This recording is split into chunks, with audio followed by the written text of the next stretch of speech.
Numerous reports indicate that manufacturing has emerged as the favorite target of ransomware groups and hackers. In response, a new report from Industrial Media discusses the evolution of industrial cybersecurity, its current state, and the tactics hackers are using, including phishing schemes, malware, and ransomware attacks. It also details solutions in arming manufacturers with the knowledge and resources needed to win more fights on this highly complex and ultra-competitive battlefield. Download the industrial sector's new battlefield by going to manufacturing.net/cyber.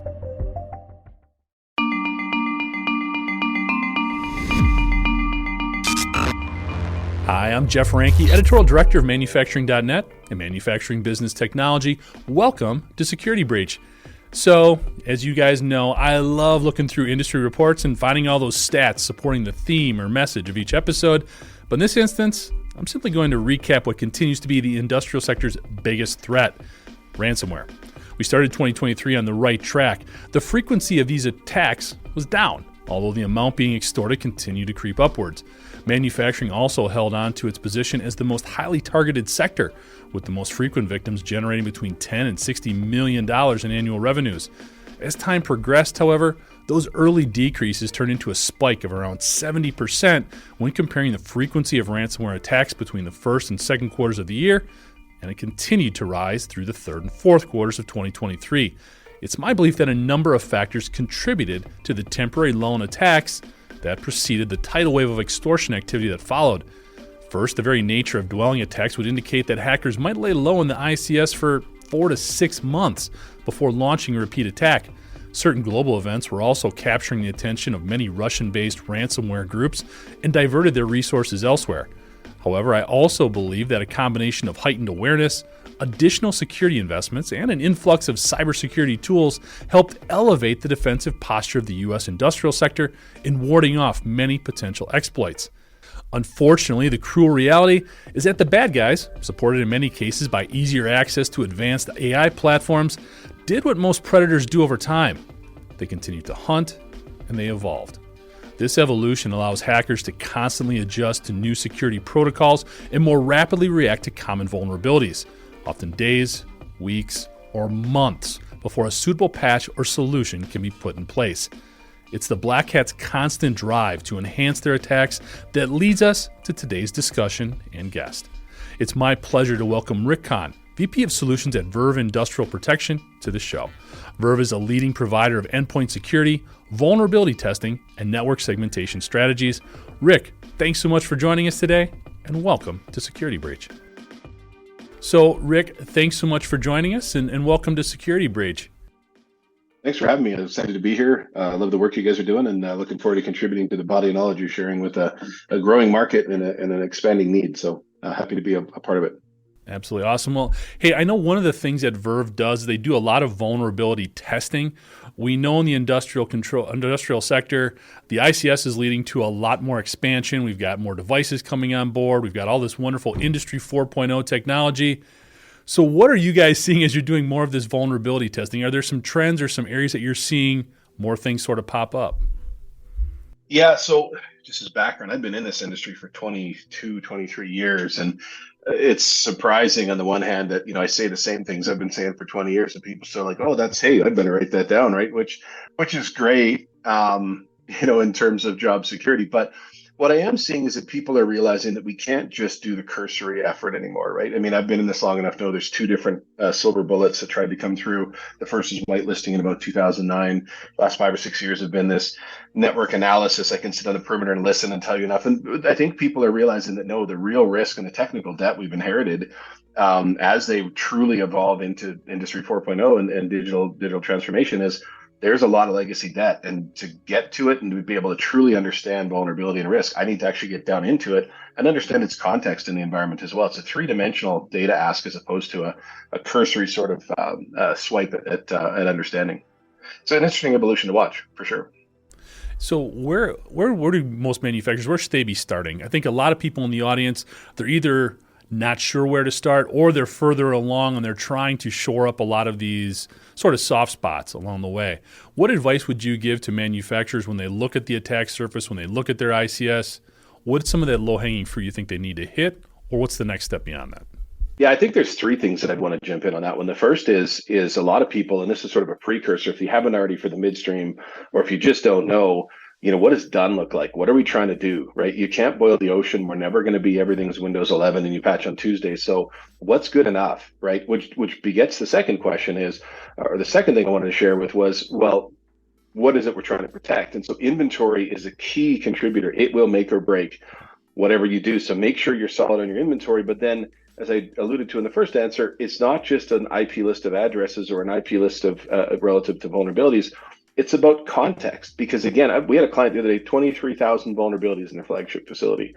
That's useless. They're never going to get to zero, and you're never going to start at the top of the list. However, if I can go and say unequivocally, I've got this many devices, and not just OS-based, but network and embedded in PLCs, and these are the ones that are critical to safe operations or to safety or product spec or what have you. And then I can start to have a contextual discussion around, well, it's a critical system with a critical vulnerability. But in my investments for backup and network segmentation and secure remote access, I can probably, negate that score to a degree or at least live with it for a period of time. And now we're dealing with fact and context as opposed to hyperbole and big red X's on the board and FUD, as I like to call it. If you start with, I know what I actually truly have, I can provide context to it, and this is where I'm trying to get to. Now we've got a manageable list of things to do and how big that task is. You bring up a really interesting sort of talking point there, because I think internally the conversation has shifted from cybersecurity, yeah, we'll deal with that when we get to it, to, okay, we need to deal with it. Where do we start? How do I get funding for a lot of these things? And I think where it comes down to that CISO or some of the some of the OT folks that recognizing the issues and trying to get funding. But when they go higher up the food chain to try to get those financial resources, it's difficult to validate because essentially you're trying to make sure something doesn't happen. So what type of advice or feedback or best practices could you offer in sort of helping those cybersecurity champions demonstrate the need for something that hopefully you never realize you have? Yeah, no, and that's you hit upon the quintessential challenge of risk versus impact, right? Or risk being impact versus likelihood. And if I don't know that I've had an event or I don't know what the likelihood is, how can I really quantify it? You ask any operator what an hour of downtime costs, and it's pretty straightforward. Yeah. You ask anyone in the front office at the C-level, CFO, CIO, what brand reputation costs, and it's also pretty significant. And when you turn around and say, I think Clorox's estimated outage was $5 billion, like that's, you could build 100 programs under that $5 billion thing. So there has to be a certain, at least, open-mindedness or tolerance to it, and understanding that we're trying to protect the brand, we're trying to protect what makes us the money.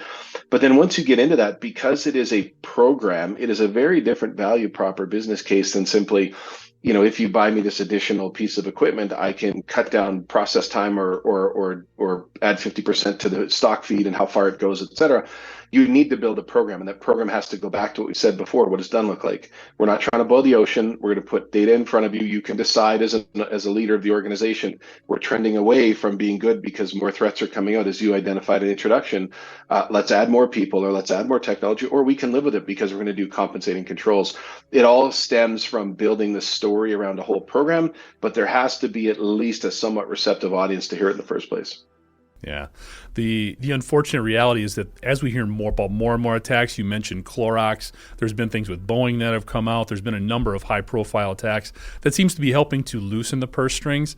You just wish it wasn't taking those types of sort of catastrophic events. The fastest check writing we saw was a client who was hemming and hawing, and we're trying to get in, and suddenly they got hit CNN, and next thing you know, the checks were flowing, and we couldn't move people fast enough. It's a fun story to tell, jokingly, now that we've got the crown jewels under protection in a better space, but it's horrible that it sometimes takes that level of impetus to act.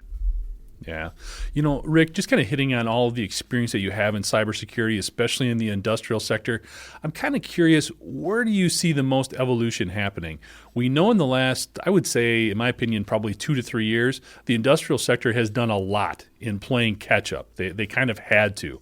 Coming out of the pandemic, they realized a lot of their shortcomings on the cyber end of it. Certainly Colonial Pipeline helped open a lot of eyes there. Are the bad guys still moving too fast for us to catch up, or who is kind of moving faster at this point? Is it the good guys, the bad guys? What are you seeing going on there, and what are some of the biggest tools sort of pushing some of that evolution? I think what you've identified, the general awareness, and I think it's being pushed in various organizations on a number of fronts. Some it's because insurance has come along and said we're increasing premiums and decreasing coverage. In others, it's been pending regulation. We see a lot happening in Europe at the moment. In others, it's, nobody wants to be a CISO. I think what's the lifespan of a CISO now? About 12 to 14 months. Yeah. I think that people are just getting it better, and so I think that because of that, we're getting people that are, sort of breaking down the barriers. I think that as we evolve into this space, more and more people are getting religion, if you will. They're wanting to, whether it's insurance company, whether it's regulation, whether it's brand awareness, or whether it's, nobody wants to be a CISO anymore, because they only last 12, 14 months. They're getting the idea. And what they're doing is they're going back to the drawing board. And for the most part, the most enlightening thing I think I've seen so far is a willingness to listen and a willingness to examine and maybe throw out the traditional playbook. Some of the biggest barriers to success we've ever had as an OT space is, well, this is OT and that's IT, and I don't want IT tools. You don't understand OT. We don't have people to support it. I don't get it. It doesn't help me make more product. And so, my favorite one, the vendor won't let it, because they have to take care of things. Well, I mean, we should all be in this together. And if we were to stop and put that all aside and say practically and technically what's the best path forward, we'd come up with some pretty cool solutions pretty quickly. And so I start to see on the good guy side that, there's the barriers are starting to fall, the collaboration is starting to increase. There are still pockets of resistance. Bad guys are always going to evolve. And I think I think the good and the bad thing is, and this is horrible to say, but in my neighborhood, if I've got, cameras visible and signs up for my security system, they're not even going to case my house. They're going to go to the next one. And that's not great to hope your neighbor's in trouble. But what I'm saying is you're showing a higher profile and therefore less likelihood and you're a less desirable target. The bad guys are going to go to wherever's the easiest, to be honest. Yeah, absolutely. So, we started out kind of talking about, and you mentioned it a couple of times, we're not trying to boil the ocean here. We know there's always going to be vulnerabilities out there, especially as the attack surface expands. That's just the nature of the ICS right now. But are there any particular tactics or groups out there that are sort of lighting up your radar that are maybe saying to you, hey, these guys are doing this. This is something we can learn from, or this is becoming more prominent. Put this one higher on the priority list. Anything like that sort of catching your attention more right now? Not explicitly. I mean, the single biggest weakness at any organization is never tech. It's the people and the process and the adoption and the application of the security controls. So until we have locked down people and phishing and all those other campaigns, it's never going to be perfect. I think that more and more organizations are getting that they can't, be bulletproof, and that they have to have, stop and restore and get back to normal. And we're getting better at that. But in general, I don't really see, to be honest, and a specific avenue or technique necessarily. I mean, you could read the emerging journals and look at the it's 2024. So I'm sure all the 2023 year in reviews are going to come out and see what the most common attack vector was. But at the end of the day, nobody's bulletproof. It's how quickly you detect and how quickly you get back to normal. So it's a good maturation process. But I do see some benefits in things like the EPSS tool, which is now somebody going and saying, let's put a mathematical score on how often of all the different exploits and vulnerabilities out there, which ones are most being exploited. And maybe you want to, elevate those. So we are trying to draw back in a feedback loop from what's happening in the market. But those always change as well, right? What's on the EPSS score today is going to be different in a month. So, and we're actually trying to incorporate that into our analysis. So, here's your asset, here's its criticality, here's its vulnerabilities. And by the way, these ones are being exploited. So of that whole 23,000, let's get you down to your subset and your low hanging fruit. So we're evolving. But it changes every week or month, to be honest. Yeah. You mentioned detection and response, which is part of any cybersecurity plan, but that response part has been something that I think manufacturers have really struggled with, understanding or putting together sort of a roadmap on how to react once you realize you've been hit, whether it's getting the ransomware note or doing it on your own. Maybe looking over the past 5 years, have there been any trends or certain things that you've seen that manufacturers are doing better, or an area that they're starting to focus on when it comes to that response portion of their plan?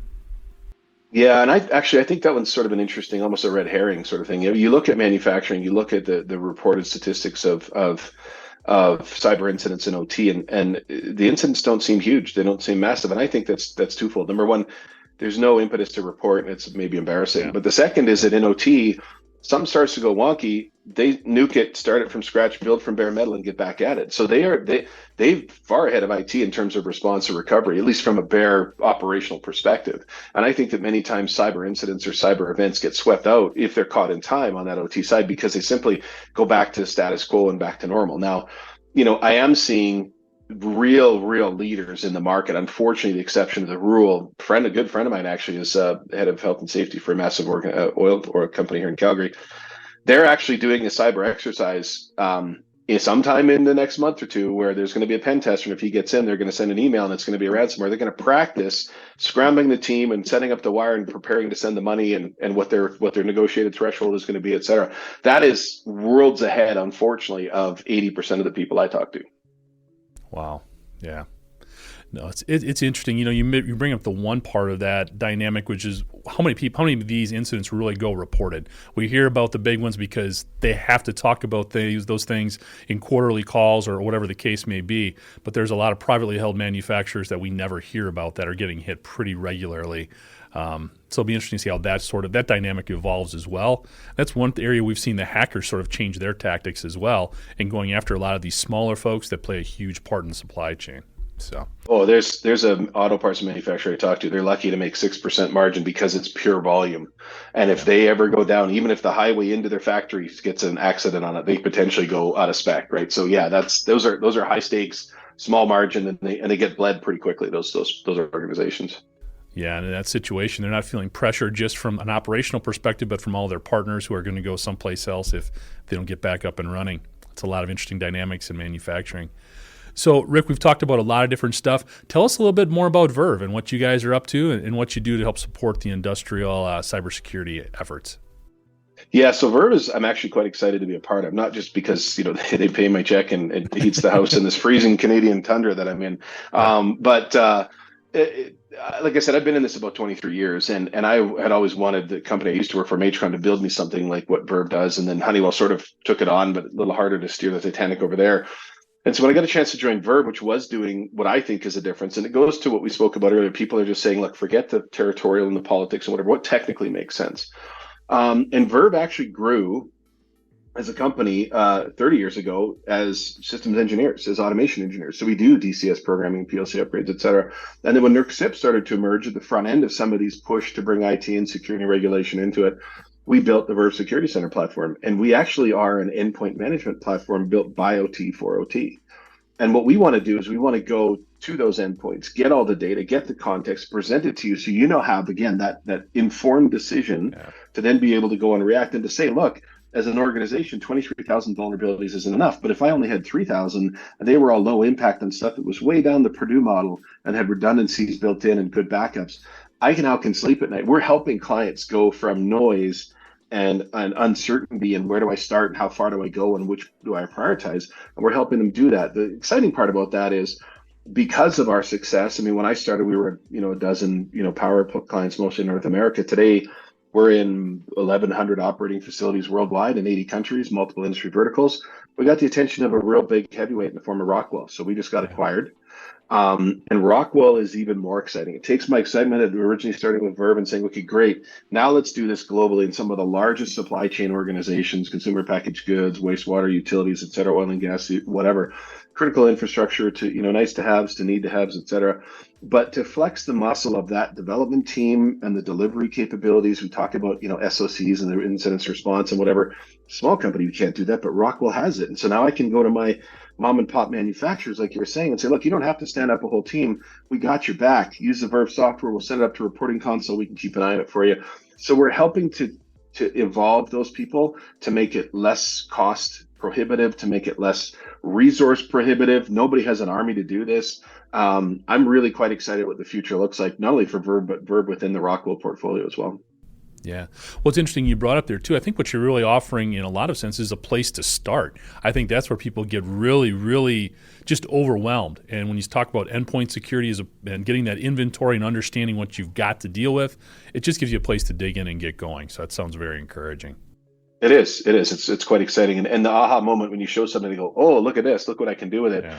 And then they come and they want to tell other people. We had a CISO of a chemical company phone our CEO just last week and said, I know I've told you this before, but your people are amazing. And if you need me to talk to anybody, either about your product or your company, you just let me know. I'm your guy. Which you can't, I mean, you can't buy that sort of endorsement, right? And this is one of those CISOs that has a short shelf life, but is now able to show his board exactly where they are, multiple facilities globally, exactly what decom means when it comes out, right? And that's the difference.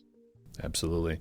So I want to throw a couple of hot topics at you, Rick, here, kind of, again, lean on your experience again. You mentioned being a CISO right now, especially in an industrial organization, pretty challenging, and you're talking about burnout a little bit. I would think one of the reasons for that is it's very difficult to find the right talent to help embed within an organization to support a lot of these efforts. So when you look at this growing need we have for OT security specialists, where can we go? What have you seen successful organizations do in sort of addressing that challenge? Is it going outside, developing people within, or what have you seen? Yeah, unfortunately, there's no single silver bullet for that one. It's going to have to come from multiple places. There are organizations. One of the things I learned about Rockwell is that they actually take Army vets and they retrain them to be system integrators and instrumentation techs, right? And then allow them to go back and work in that industry, which is starving for people. So there are some initiatives in the market. I know a number of schools like the ones I've gone to and ones that I also support are building specific courses for industrial cybersecurity. So taking security and putting that niche sort of thing on top of it, which again is great. There's not enough people going to it. It's not the sexiest thing in the world, right? We have a client that worked for a massive power company and they're in the woodlands in Texas. Isn't this nice? And they get there and they do some mind-numbing, online research for 8 hours a day, and it's kind of tough to keep them. So what I think is happening though is many organizations are starting to build that. This is sort of, instead of a silo of a couple of OT guys maybe doing their own thing, or an IT guy that sort of gets thrown over the fence and has to go make nice with them, they're actually incorporating the overall security portfolio for the org, IT and OT, and they're able to build a career path. Right, we're doing that even within Rockwell. Right, you come in at the front end, you learn the basics, you help to position things. You then start to help with maybe some of the architectural, maybe some of the deployment stuff, et cetera. Then work for what we call our customer success team. We actually dial in with the user and the software, and you say, what are you doing today? Is it regulatory that you're reporting? Is it planning? Is it what have you, measuring the gap, et cetera? And so you can evolve people either within your vendors, within your own organization, or out through the educational institutions, and start to bring them in. But it is going to have to be homegrown. There's just not enough bodies to do it. And we need to, when we go and hire some new, well-equipped, capable person, we can't have them toiling away at something mundane for too terribly long. They need to learn the basics and move on. We need to be able to show that there's a career path. And there's what is it, over 1 million unfulfilled cyber jobs? Like, I mean, if you can bring someone in and you're in an organization such that you can teach them, whether you're on the operator side or the vendor side, and you have sort of a roadmap, we will start to build that future generation. Now, in addition to that, back to the what Verve is doing, what we're trying to do, one of the things we built ours on is, if we break down the barriers of what we did before and what we want to try and do in the future, you can use tools like ours, which we call Think Global, Act Local. We're actually able to reduce the manpower required to respond to a particular emerging event like decom by almost 70%. So traditional method would take you 100 hours. With this methodology, it would take you 30. There are evolutions in product, process, technology, vendor support, managed services as well. So multiple fronts for clients, depending where you're at in the maturity level, what your spend appetite is. A lot of people like to do it in-house. A lot of people like to sign a check and have somebody take care of it for them. There are options, but it's going to take time. Yeah. You mentioned the 1 million open cyber jobs right now. I have a feeling that's going to go up exponentially because right now there's a lot of companies, especially in manufacturing, they don't even realize they need this person right now. But once they do, those job openings are going to increase. And just to kind of reinforce, too, what you said about taking advantage of veterans in our military experience, look at Israel and look at how many cybersecurity firms have evolved there. And I would say a very high percentage of those are ex-military as well. So it's definitely a great group to tap into. Yep. Yeah, there's some good creative things. And you're absolutely right. That is 100% former military. I mean, half of our customer success team is former NSA.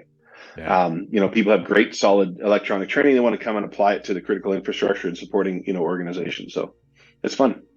Absolutely. So I'll throw another one at you here. One of the things that we're hearing about is a lot more automation companies. I mean, you guys work with Rockwell. They're coming out with patches. They are finding these vulnerabilities, hopefully before they become 0 days, getting out patches. But for a manufacturer, That's a challenge. I mean, it seems like a patch is a solution, but they got to shut stuff down and figure out how to implement that patch. What have you seen, or what are your thoughts there in sort of managing that dynamic? Is it just about establishing priorities? Is it sort of getting back to that don't boil the ocean dynamic, or what's a potential solution there? The two best things you can do in that space is, again, understanding context, right? And the second is the ability to pivot into if then or compensating controls. And I'll give you an example of a client of ours that did that, because it's leveraging exactly the infrastructure I just told you about that takes 100 hours down to 30.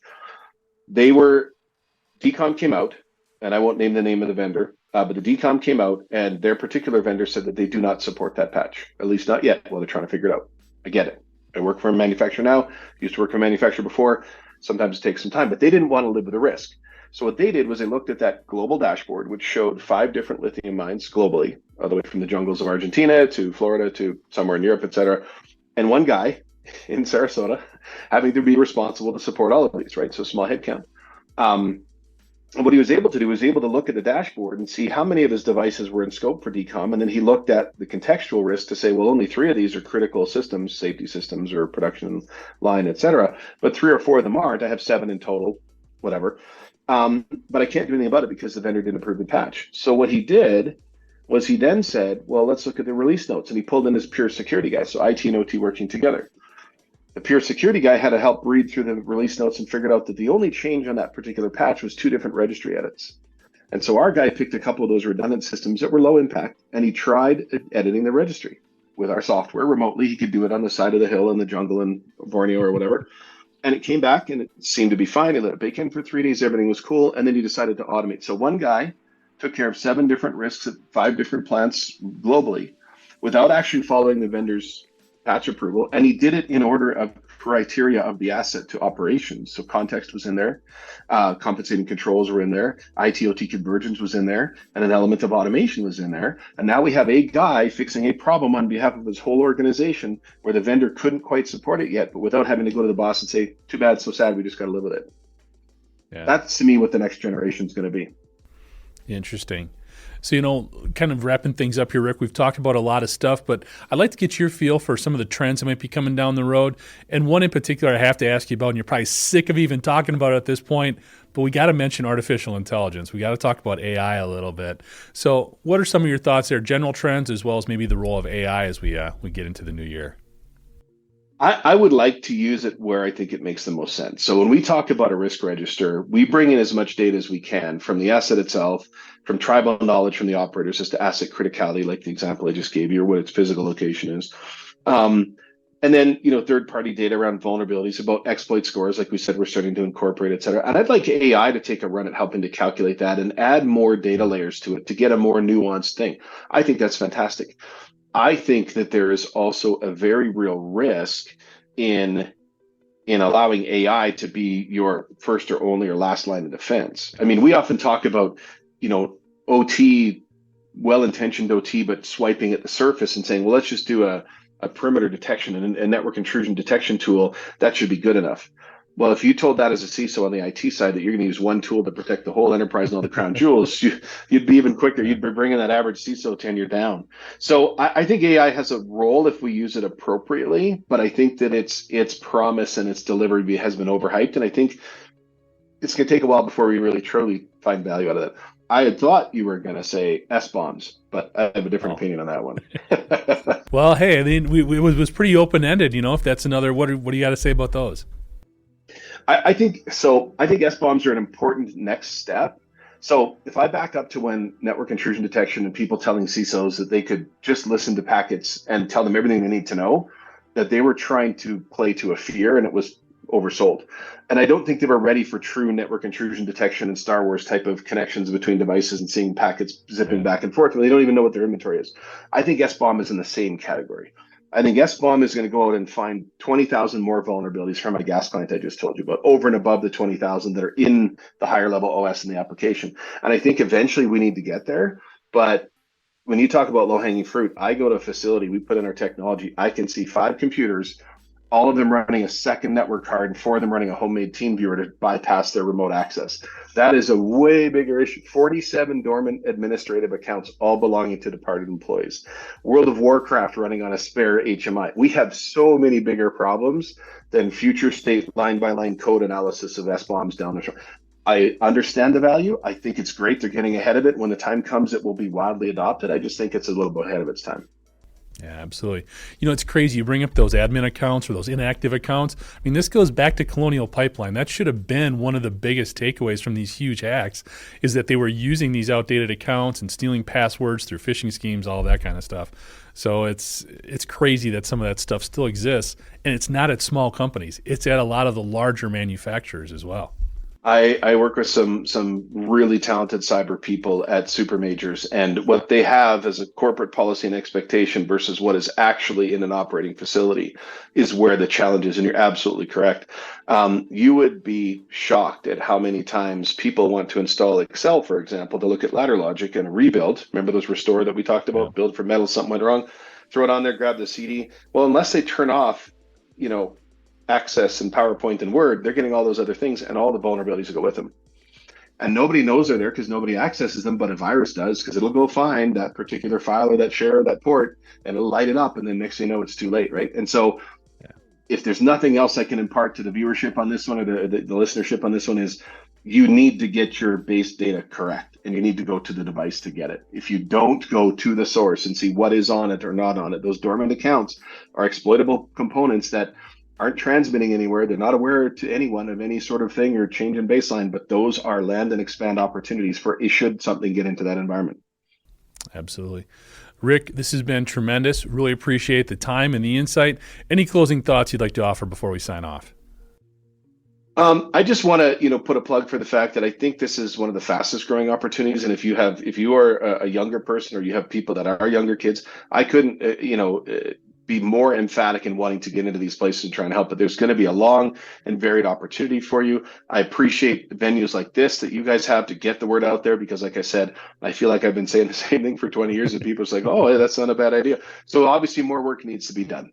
And so as long as we work together in tackling these big problems, like where we can find the next generation, how do we get ahead of it? How do we figure out what does done look like, and how do we share and learn lessons from each other? That's where we're going to start to really move the needle. I hate for regulation to come in, or that example I gave earlier, where the fastest check we ever wrote was somebody who got exploited. We don't want people to be in that boat. We'd rather be getting there under our own circumstances and our own time frame. But to do that, we got to start having hard discussions and doing the sleeve rolling up and going right to the endpoint and fixing this legacy debt that we've inherited over 10 and 15 years of putting in technology without worrying about security.